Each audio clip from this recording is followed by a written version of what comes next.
Dito yan sa aming guys, sa daanan ko papunta ako ng aming nyugan. Dito yung daanan namin, yung aming lugar na marami din ditong may mga palayan. Dahil nagpa-relax na lang akong araw na ito dahil sobrang init sa bahay. Tapos mabuti pag lumabas ka ng bahay, mas okay pa medyo malamig-lamig pa. At saka ang ganda naman talaga pag nasa probinsya ka guys. Malawak yung maaabot mo ng tingin. Tapos nakaka-amis ang kapaligiran, ang mga tanawin.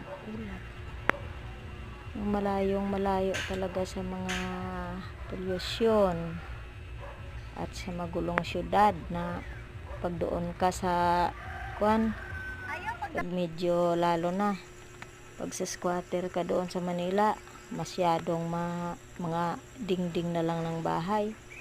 Tapos ito nung gabi na ayan, na ako sa buwan bakit ganon ang itsura niya?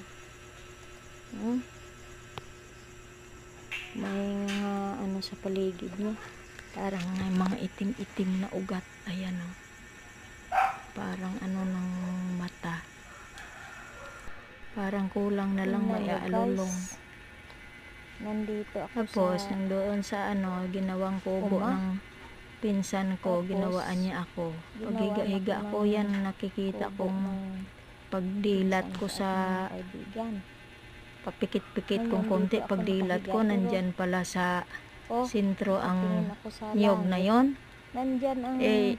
Kung mahulugan sentro dito sa akin, mahulugan ka ng mga bunga dyan o kahit mga bukol-bukol dyan, mahulugan ako. Nako, masama siguro. Kaya siguro patsinso ko na lang yan para may pambili ako ng higaan ko ito dito, bubong ng aking kubo.